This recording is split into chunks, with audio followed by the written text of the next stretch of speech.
wahai yang berapi cinta kepada Allah dan kepada kekasihnya Nabi Muhammad sallallahu alaihi wasallam, syukur kepada Allah kerana kita masih berada di dalam bulan Allah, masih berada di dalam umat kekasih Allah Nabi Muhammad sallallahu alaihi wasallam. Kita masih berada di dalam musim kebaikan duniawi dan ukhrawi. Nabi sallallahu alaihi wasallam bersabda tentang bulan ini, bulan Ramadan, wa huwa syahrun yazdadu fihi rizqil muslim. Secara zahir dan secara batin, rezeki seorang akan bertambah daripada hadrat Allah, semakin bertambah, khususnya di dalam bulan Ramadan ini, tuan-tuan, puan-puan.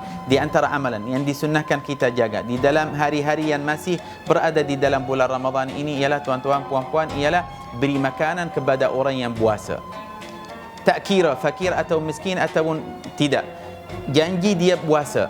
Makanan yang pertama masuk ke dalam perutnya ialah makanan yang kita kasih kepadanya. Kenapa? Sebab Nabi sallallahu alaihi wasallam bersabda, "Man fattara sa'iman kana lahu mithla ajrihi min ghairi an yanqusa min ajrihi syai'." Subhanallah.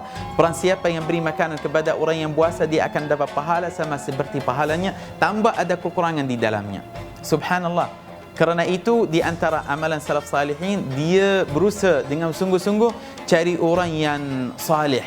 Seorang, walaupun bukan fakir, bukan miskin, tapi orang yang banyak bacaan dia, banyak ibadahnya, banyak qiyamnya, daripada qiyamul lail, daripada bacaan Al-Quran dan daripada sedekah dan sebagainya, kemudian dia beri makanan kepadanya dengan niat dapat pahala seperti pahalanya. Sebab dia orang yang rajin beribadah kepada Allah, biarkan saya dapat pahala seperti pahalanya. Tengok macam mana dia pandai. Tapi ramai orang dia pandai cari duit, pandai cari dunia. Bila dia sampai kepada akhirat, kerja akhirat, bisnis akhirat, dia tak pandai. Dia tak pandai, tak ambil peduli tentang ganjaran tersebut. Sunnah yang ditinggalkan oleh ramai manusia. Hingga kalau tidak ada siapa di hadapan kamu, bila suami isteri duduk di atas satu meja, dia mempunyai kurma dan kurma, ambillah kurma isteri dan berilah kepadanya kurma kamu. Kamu akan dapat pahala seperti pahalanya, dia akan dapat pahala seperti pahala kamu juga. Inilah cara yang boleh cari kebaikan daripada Allah Subhanahu wa taala. Cara untuk mendekatkan dirimu kepada ganjaran yang disediakan oleh Allah Subhanahu wa taala kepada orang yang puasa atau yang beramal dengan sunnah ini. Dan juga kalau fakir dan miskin juga memang itu juga sunnah. Tapi ini terbuka kepada orang yang puasa, beri makanan.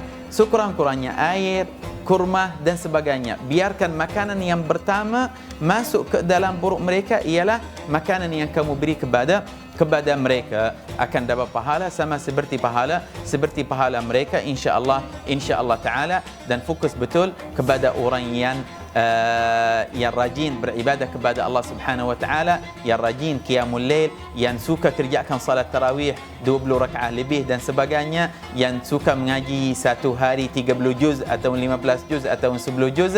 Mudah-mudahan insya-Allah dapat pahala sama seperti pahalanya. Mudah-mudahan insya-Allah kita beramal dengan apa yang kita dengar daripada sunnah Nabi Muhammad sallallahu alaihi wasallam, dan permula dengan amalan ini daripada hari esok. Kalau tak pernah buat apa yang kamu dengar, tapi kalau kamu biasa buat, tahniah dan teruskan dan beristiqamah di atasnya. Jazakumullah khair jaza. Amin ya rabbal alamin.